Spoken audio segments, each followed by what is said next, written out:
මුලින්ම හැමෝටම සුබ දවසක් කියලා ප්‍රාර්ථනා කරනවා. අද මම ඔයාලට කියා දෙන්න යන්නේ 11 ශ්‍රේණිය ව්‍යාපාර හා ගිණුම්කරණය කියන විෂයේ ගොඩක් ළමයි අමාරුයි කියලා කියන සාමාන්‍ය පෙළ 11 වසර සාමාන්‍ය පෙළ ව්‍යාපාර හා ගිණුම්කරණ අධ්‍යයනය ප්‍රශ්න පත්‍රයේ දෙවැනි කොටසේ අන්තිම ගාන ලාභ හෝ අලාභ ප්‍රකාශනය සහ මූලිකත්ව ප්‍රකාශය හදන විදිය. මුලින්ම මේක හදන්න කලින් දැනගෙන ඉන්න ඕන කරුණු තුනක් තියෙනවා. අපි බලමු ඒ මොනවද කියලා. මුලින්ම පේපර් එක දීපු ගමන්ම මොන ගාණක් හදන්න ගියත් අපි ඒක හොඳින් කියවන්න ඕනේ. ඉතින් මේ මූලදත්ත ප්‍රකාශනය සහ ලාභ හෝ අලාභ ප්‍රකාශනය හදන්න තියෙන ගණන් වලත් ඔයාලා මුලින්ම කරන්න ඕනේ ගාණ ගත්තු ගමන් හොඳින් කියවන එක. දෙවැනි එක ලාභ හෝ අලාභ ප්‍රකාශනය සහ මූලදත්ත ප්‍රකාශය අඳින්න ඕනේ. ඒ කිව්වේ ලාභ හෝ අලාභ ප්‍රකාශනයේ ආකෘතියයි මූලදත්ත ප්‍රකාශනයේ ආකෘතියයි ඇඳගෙන තියාගන්න. ඊට පස්සේ මේ ගාන හදන්න පටන් ගන්නේ අමතර තොරතුරු වලින්. අපි එහෙනම් උදාහරණ ගානක් සහිතව බලමු කොහොමද මේක කරන්නේ කියලා.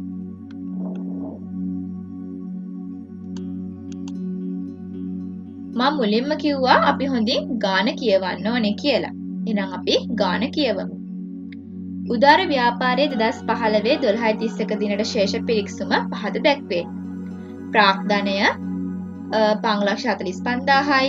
ওই විදියට පල්ලෙහාට ගණුදුණු ටික තියෙනවා. ඉඩම් පිරිවැයට, ලී බඩු පිරිවැයට, ආරම්භක බඩු තොගය, ගැනුම්, විකුණුම්, ණය ගැතියෝ, ණය හිමියෝ, 10%ක බැංකු ණය, ලද ගෙවල් කුලී, වරිපණම්, ප්‍රචාරණය, තුන් වට්ටම්, ලද වට්ටම්, බැංකු ණය පොලී, ලී බඩු ෂේ වෙන් කිරීම 2015 1/1 දිනට.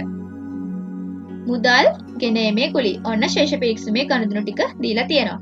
ඒ වගේම ශේෂ පිරික්සුමේ හර සහ බැර 7,37,000කට දෙපැත්තම සමාන වෙලා තියෙනවා. ඊළඟට අමතර තොරතුරු පහත දැක්වේ. 1.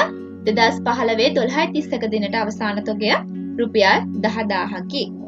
2. ලී බඩු 10%ක් පිරිවැය මත ෂය කළ යුතුයි. 3. ණය ගැතියන්ගෙන් රුපියල් 2,000ක් බොල් ණය ලෙස කපා හැරිය යුතුයි. 4. වරි පණම් රුපියල් 1,000ක් ගෙවිය යුතුව ඇත. අවශ්‍ය වන්නේ 1. 2015 12:31 දිනෙන් අවසන් වර්ෂය සඳහා ලාභ හෝ අලාභ ප්‍රකාශනය. ඒකට ලකුණු 4යි. 2. 2015 12:31 දිනට මූල්‍ය තත්ත්ව ප්‍රකාශනය. ඔන්න අපි ගාන කියෙව්වා. මේ ගාන කියෙව්වහම ඔයාලට තියෙන වාසිය තමයි, ඒ කියන්නේ මේ සම්පූර්ණ ගාන කියවන එකේ තියෙන වාසිය තමයි ඔයාලට අදහසක් එනවා මොනවද ගනුදෙනු ටික කියලා. ඒ වගේම මොනවද ගැළපිලි කරන්න තියෙන්නේ කියලා. ඒ වගේම තමයි මම පොඩ්ඩක් කියන්නම් මේ ලාභ හෝ අලාභ ප්‍රකාශනය, ශේෂ පිරික්සුම සහ මූලතත්ත්ව ප්‍රකාශනය කියන තුන ඒකේ වෙනස්කම් මොනවාද කියලා.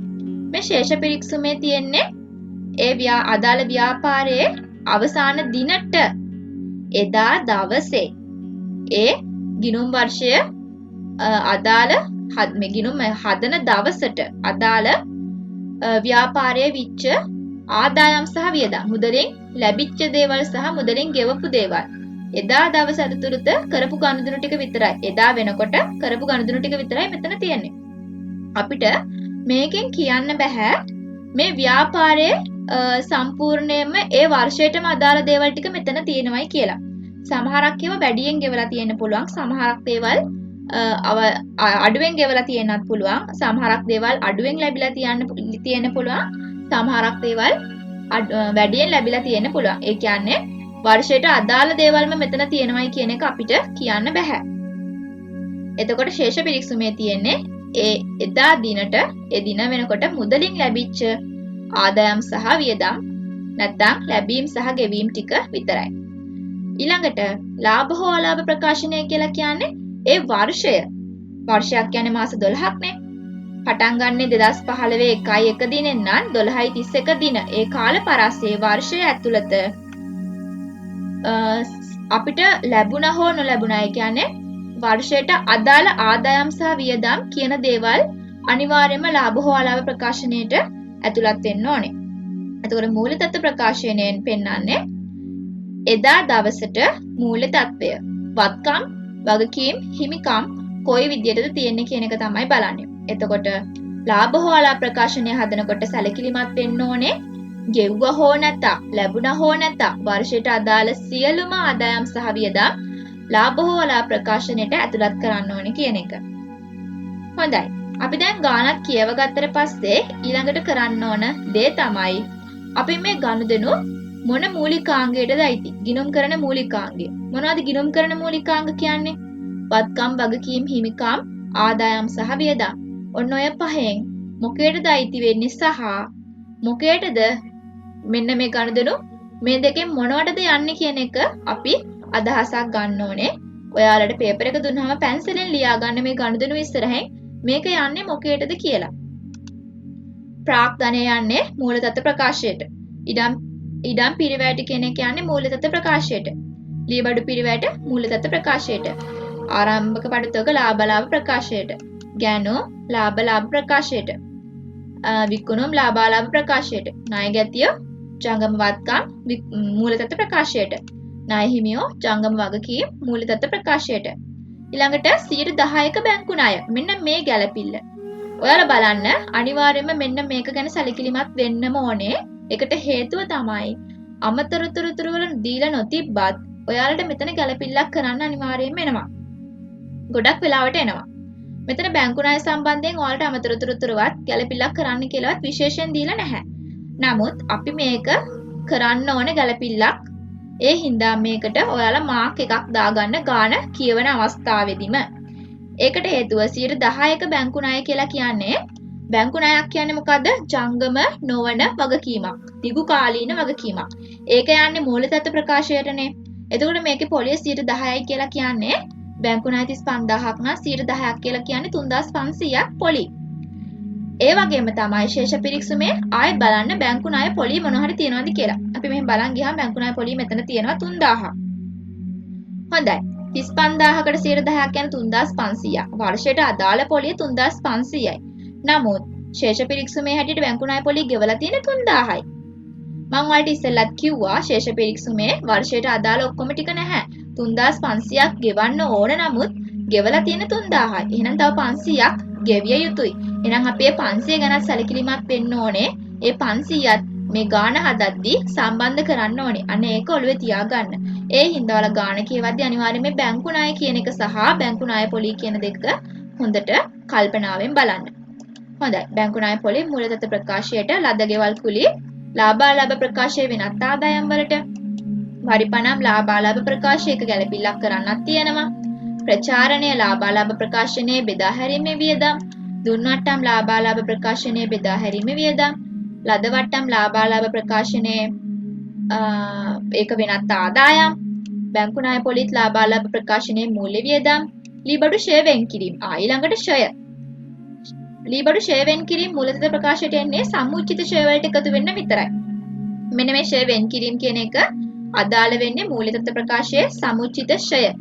මේ ලීබඩු පිරිවැයට ගත්ත එකේ ෂය අයින් කරාම මේ ෂයට වර්ෂයට අදාළ ෂය ටිකට මෙන්න මේ වෙන් කරලා තියෙන ෂය ප්‍රමාණය එකතු කරලා අපි සමුචිත ෂය කියලා ගන්න කොටසට තමයි මේක එන්නේ. ඊළඟට මුදල් ඒක මූල තත්ත්ව ප්‍රකාශයේ ජංගම වත්කම් වලට ගෙනීමේ කුලී ලාභාලාභ ප්‍රකාශයේ විකුණුම් පිරිවැය අපි යන්න එතන ආරම්භක තොගයට යටින් මෙන්න මේකත් එකතු කරන්න දාගන්න ඕනේ. ඔන්න ඔය විදිහට සාරාංශයක් අරගන්න අපි අමතර තොරතුරු ටිකත් ඒ විදිහට වෙන් කරගන්නවා. ගොඩක් වෙලාවට අමතර තොරතුරු වල තියෙන දේවල් ඒ දේවල් මූල තත්ත්ව ප්‍රකාශයටත් යනවා ලාභාලාභ ප්‍රකාශයටත් යනවා. එතකොට මේ දේවල් ඔක්කොම ලාභාලාභ ප්‍රකාශයයි මූල තත්ත්ව ප්‍රකාශයටයි දෙකටම යනවා. හොඳයි. ඔන්න දැන් අපි ගාන කියවලා පැහැදිලි කරගත්ත පොඩ නිරාකරණය කරගත්තාම ළමයි මේ ගාන බැලන්ස් කරගන්න ලේසි. නැත්තම් එහෙම මෙහෙම කියවලා මේක නිකන් ආවට ගියට හදන්න ගියොත් එහෙම ඔයාලට ගාන බැලන්ස් කරගන්න වෙන්නේ නැහැ. පිළිවෙලට ඒ ගාන හදාගන්න බැරි වෙනවා. ඒකයි මම කිව්වේ මේ විදිහට ස්ටෙප් බයි ස්ටෙප් හරිම පැහැදිලි විදිහට කරගත්තාම මේක ගොඩක් අමාරු දෙයක් නෙමෙයි. චූටි ගැළපෙලි ටිකක් තියෙන්නේ. ගොඩක් වෙලාවට මේ ගැළපෙලි එකම දෙයක් තමයි කරන්න තියෙන්නේ. ගානෙන් ගානට වෙනස් වෙන්න පුළුවන් වුණත් ඔයාලට ඒක පැහැදිලි වුණාට පස්සේ ඔයාලට තනියම හදා ගන්න පුළුවන්. මම අර කිව්ව බැංකු ණය එකත් ඒ වගේ එකක් ඩීබඩු ෂේවෙන් කිරීම ඒ දේවල් එක ගානකින් වුණත් අල්ල ගන්න පුළුවන්. එහෙනම් ඊළඟට කිව්වා මම මොකක්ද ඊළඟට අපි කරන්න ඕනේ? ෆෝමැට් එක අඳ ගන්න ඕනේ. මොනවාද? ලාභ හෝ අලාභ ප්‍රකාශනයේ ආකෘතිය සහ මූල තත්ත්ව ප්‍රකාශයේ ආකෘතිය අපි අඳ ගන්න ඕනේ. ඔයාලා හොඳට මතක තියාගන්න ඒවා ඔයාලා කටපාඩම් කරගෙන තියෙන්න ඕනේ. කටපාඩම් කරගන්න කොටස් තමයි මෙන්න මේ ටික. මුලින්ම අපි ලාභ හෝ අලාභ ප්‍රකාශනය අඳලා බලමු කොහොමද ඒක අඳින්නේ කියලා. අපි ගාන හදන්න කලින් මුලින්ම මෙන්න මේ කොටස මෙන්න මේ නම ලියන එක වැදගත්. මොකද ඔයාලට විභාගෙදී ලකුණු භාගයක් හම්බ වෙනවා මෙන්න මේක ලියනවට. උදාර ව්‍යාපාරයේ 2015 1231 දිනෙන් අවසන් වර්ෂය සඳහා ලාභ හෝ අලාභ ප්‍රකාශනය. මෙන්න මේක රූල් 3කට මුලින්ම ව්‍යාපාරයේ නම, වර්ෂය, ඊළඟට මොකද්ද මේ කියන එක මේ විදිහට ලියන්න. ෆෝමැට් එක එන්නේ මෙහෙම. මේ වගේ රූල් 4ක් ගහගන්න. මේකට රුපියල් කියලා එන්නේ විස්තරය. විකුණුම්, අඩු කරා විකුණුම් පිරිවැය ඒ යටතට එනවා. එතනින් ටිකක් ඉඩ තියන ආරම්භක තොගේ ගැනුම් ඒ ටික අපි මෙතනට දාන්නේ. ඊළඟට අඩු කළා අවසන් තොගය අපි ඊළඟට හොයා ගන්නවා දල ලාභය. කියන්නේ විකුණුම් වලින් විකුණුම් පිරිවැය විකුණුම් වලින් විකුණුම් පිරිවැය අඩු කරාට පස්සේ අපිට එනවා දල ලාභය. ඒකට වෙනත් ආදායම් එන්නේ ටික එකතු කරාට පස්සේ ඒකෙන් අපි අඩු කරනවා බෙදා හැරීමේ වියදම්, ආයතන පරිපාලන වියදම් සහ මූල්‍ය හා වෙනත් වියදම්. ඒ ඔක්කොම එකතු කරාට පස්සේ අපිට ශුද්ධ ලාභය කියන එක හොයාගන්න පුළුවන්. ඊළඟට අපි බලමු මූල තත්ත්ව ප්‍රකාශය කොහොමද අඳින්නේ කියලා. ඒකෙත් අපි මුලට ලියනවා උදාර ව්‍යාපාරයේ 2015 1231 දිනට මූල තත්ත්ව ප්‍රකාශය කියලා. අර ගානේ වගේම මෙතනත් ලකුණු භාගයක් හම්බ වෙනවා මෙන්න මේ කැලලට විතරයි. ඒ හින්දා අනිවාර්යෙන් මේක ඔයාලා ලිවිය යුතුයි. ගාන හදන්න කලින් මුලින්ම මෙන්න මේ කැලල ලියන්න. ඒකෙත් අරක වගේම තමයි රූල් 4ක් තියෙන්නේ. හැබැයි අරක රුපියල් කියලා තිබ්බට මෙතන වෙනස් වෙනවා. පිරිවැය, සමුචිත ශ්‍රය, ශුද්ධ අගය කියන ටික තමයි මෙතනින් ලියන්නේ. මේක හරිම ලේසි. මොකද මේකේ තියෙන්නේ වත්කම් වගකීම් හිමිකම් ටික විතරයි. ඒකේ වත්කම්, ජංගම නොවන වත්කම් මුලින්ම ඊළඟට ජංගම වත්කම්. මෙහෙම ඉඳ තියාගත්තා ඊළඟට ඒකට යටින් හිමිකම්. එතන ඉඳ තියාගෙන ජංගම නොවන වගකීම් සහ ජංගම වගකීම්. ඔන්න ඔය විදිහට මේකේ ෆෝමැට් එක ඇඳ ගන්නවා.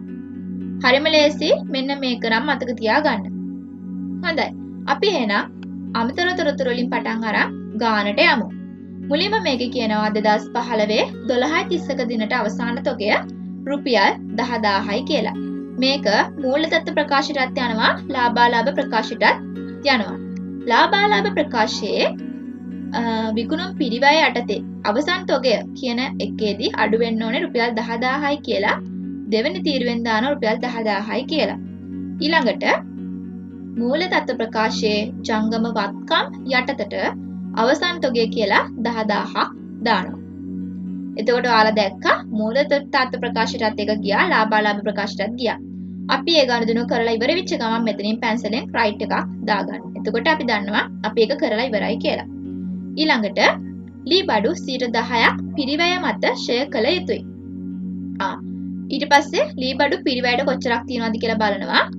2,50,000යි. අපි ඒකත් මූල තත්ත්ව ප්‍රකාශයෙන් තමයි පටන් ගන්නෙ. මොකද ලී බඩු පිරිවැයට 2,50,000 දාගන්නවා මෙතන ජංගම නොවන වත්කම් යටින් පිරිවැය. ඊළඟට 10%ක් කියලා කියන්නේ 2,50,000ට 10%ක් බැලුවාම 25,000යි. එතකොට මේ 25,000 කියන්නේ වර්ෂයට අදාළ ෂෙයා ප්‍රමාණය. වර්ෂයට අදාළ ෂෙයා ප්‍රමාණය අපි දාන්නේ ලාභ හෝ අලාභ ප්‍රකාශනයේ ආයතන පරිපාලන වියදම් යටතේ ලී බඩු ෂෙයා කියලා දානවා 25,000ක්. ඊට අමතරව මේ ෂෙයා වෙන් කිරීම දීලා තියෙනවා 20,000ක්. ඒ 20,000යි අර 25,000යි දෙකම එකතු කරලා සමුචිත ෂෙයා කියලා 45,000ක් අපි අඩු කරනවා. 2,50,000න් 45,000ක් ගියාම 2,05,000යි කියලා ශුද්ධ අගය අපිට ලැබෙනවා. ඊළඟට අපි තුන්වෙනි ගැළපිල්ලට නැත්නම් තුන්වෙනි අමතර තොරතුරු සඳහා තමයි යන්නේ.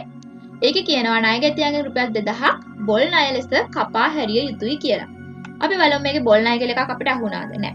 බොල් ණය කියලා ගානේ දීලා නැහැ. හැබැයි ණයගැතියෝ ඉන්නවා. ණයගැතියෝ 30,000ක්. එයාලගෙන් රුපියල් 2,000ක් කපා හරින්න ඕනේ. එහෙනම් හරි ගාන 30,000 නෙමෙයි. 30,000න් 2,000ක් අඩු කරලා 28,000ක් තමයි අපේ ණයගැතියෝ වෙන්නේ. එහෙනම් අපි ජංගම වත්කම් යටතේ මූල්‍ය තත්ත්ව ප්‍රකාශයේ ජංගම වත්කම් යටතේ ණයගැතියන්ගෙන් 30000 ණයගැතිය 30000න් 2000ක් අඩු කරලා 28000 මෙතනට දානවා. ඒ වගේම තමයි මේ 2000 අපි දාන්න ඕනේ ලාභාලාභ ප්‍රකාශයේ බෙදා හැරීම් වියදම් යටතට.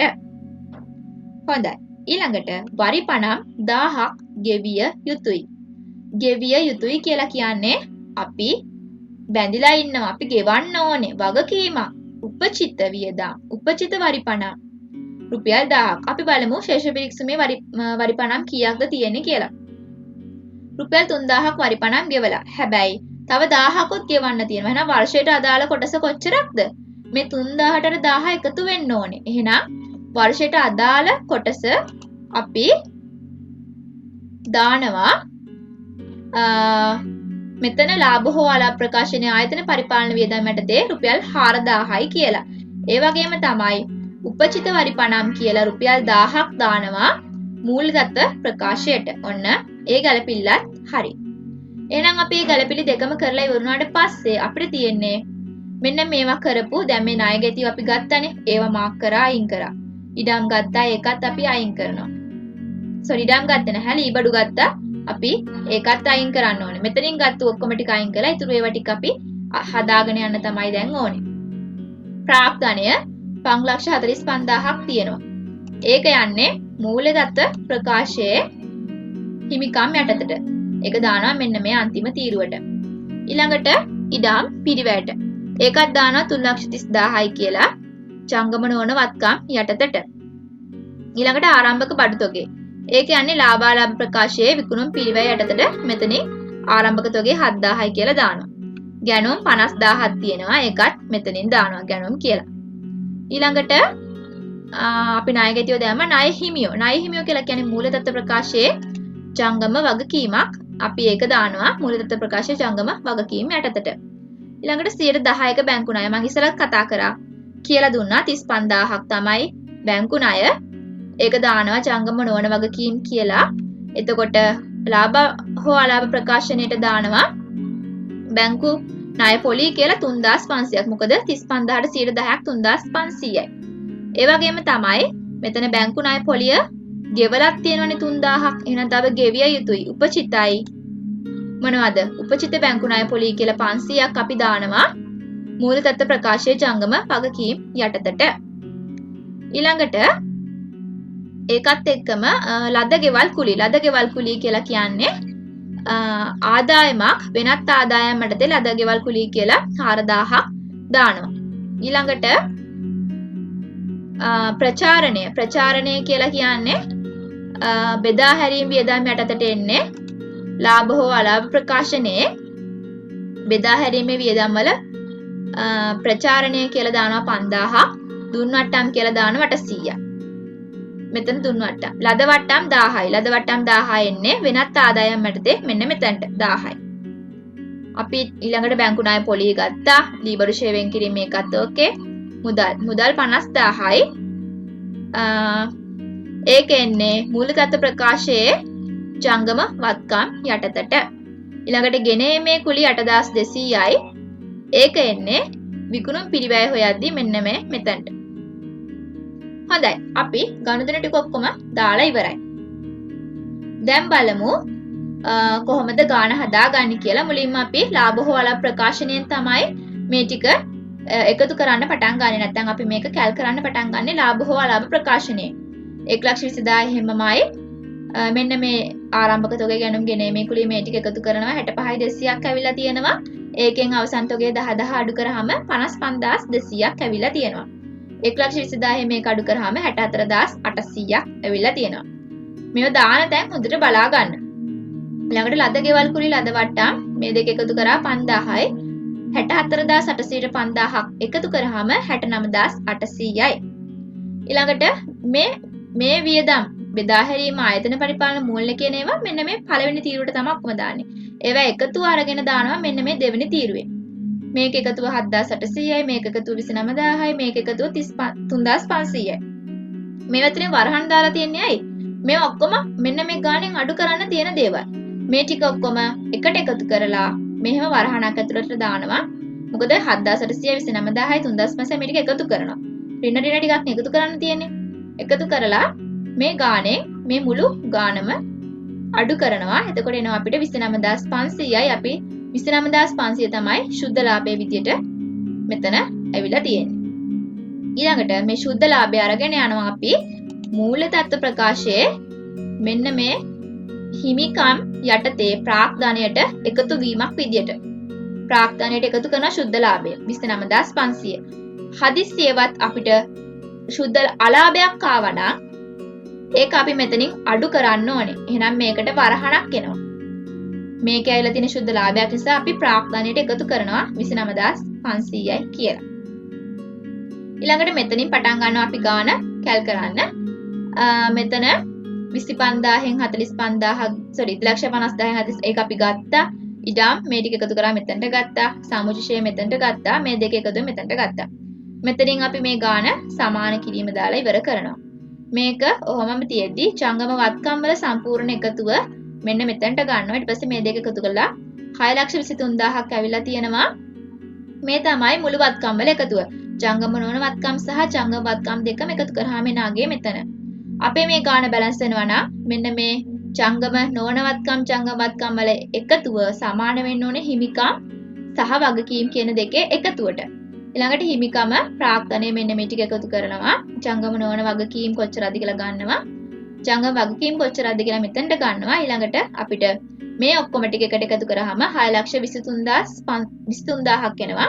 මුළු වගකීම් හා හිමිකම් කියලා. මෙතන තමයි ළමයි ගිණුම් කරන සමීකරණය තියෙන්නේ. අපේ ගිණුම් කරන සමීකරණය මොකද්ද? වත්කම් සමානයි හිමිකම් ධන වගකීම්. එතකොට ජංගම නොවන වත්කම් සහ ජංගම වත්කම් කියන්නේ මුළු වත්කම්. එන්නේ ඒක එකතුවට සමාන වෙනවා. හිමිකම් ධන ජංගම නොවන වගකීම් සහ ජංගම වගකීම් කියන එකේ එකතුවට. එහෙනම් ඕක තමයි ගාන. මේ කියපු පිළිවෙලට ඔයාලා ගාන හදනවා නම් ඔයාලට වරදින්න තියෙන ඉඩකඩ බොහෝ අඩුයි. ඔයාලට ගාන බැලන්ස් වෙන්නේ නැතුව වරදිනවා නම් ඒකට හේතුව තමයි මේ ගැළපිලි හරියට කරන්නේ නැති එක. ඔයාලට මේ ගාන හොඳට තේරුණා කියලා මම හිතනවා. මොන හරි ප්‍රශ්නයක් තියෙනවා නම් කමෙන්ට් සෙක්ෂන් එකෙන් කමෙන්ට් එකක් දාන්න. එතකොට මම ඊළඟ හදන ගානේදී ඒවා පැහැදිලි කරලා කියලා දෙන්නම්. ඊළඟට අපි බලමු කොහොමද මේක ලකුණු ලැබෙන්නේ කියලා. ලාභ හෝ අලාභ ප්‍රකාශනයේ මෙන්න මේ මාතෘකාව ලියනකොට මංකව භාගයක් හම්බ වෙනවයි කියලා අවසන් තෝගේ ගැළපිල්ලට ලකුණු භාගයක් හම්බ වෙනවා. වගේ මෙන්න මෙතන ගැළපිල්ලට ලකුණු භාගයක් හම්බ වෙනවා. දල ලාභය හරියට හොයා ගන්නකොට ලකුණු භාගයක් හම්බ වෙනවා. බොල් ණය ගැළපිල්ලට රුපියල් ලකුණු භාගයක් හම්බ වෙනවා. ලීබඩු ෂෙයා ගැළපිල්ල ලකුණු භාගයයි. වරි පනම් ලකුණු භාගයයි. බැංකු ණය පොලි ගැළපිල්ලට ලකුණු භාගයයි. ওই විදිහට මෙතන මුළු ලකුණු 1යි 2යි 3යි 4යි. සම්පූර්ණ ලකුණු 4ම ඔයාට ගන්න පුළුවන්. ඊළඟට මූලදත්ත ප්‍රකාශයේ මෙන්න මේ කෑලි 3 ලියනවට විතරක් ලකුණු භාගයක් හම්බ වෙනවා. ඒ වගේම තමයි මේකෙත් මෙන්න මේ කෑල්ල ලියනකොටත් ලකුණු භාගයක් හම්බ වෙනවා. ওই විදිහට මෙතන එකටත් ලකුණු භාගයක් හම්බ වෙනවා. අවසන් තොගය ලකුණු භාගයයි, ආයි ණය ගැතියෝ ගැලපෙන ලකුණු භාගයයි, ශුද්ධ ලාභය දාන ලකුණු භාගයයි. ওই විදිහට මෙතන මේකේ ලකුණු ප්‍රමාණ හම්බ වෙන්නේ මෙන්න මේ විදිහට. හොඳයි. මම හිතනවා එහෙනම් ඔයාලට මේ ගාන යම් තාක් දුරට හෝ ඒ කියන්නේ සාමාන්‍යයෙන් මේ ගණන් නොදන්නම කෙනෙක්ට වුණත් යම් තාක් දුරට හරි තේරෙන්නේ නැති කියලා මොන හරි ප්‍රශ්න තියෙනවා නම් කමෙන්ට් සෙක්ෂන් එකෙන් දාන්න කියලා නැවත මතක් කරනවා. ඒ වගේම තමයි තවත් ඉදිරියේදී මේ වගේ තවත් ගානකින් හමු වෙන බලාපොරොත්තුවෙන් මම අදට සමු ගන්නවා. හැමෝටම සුබ දවසක්.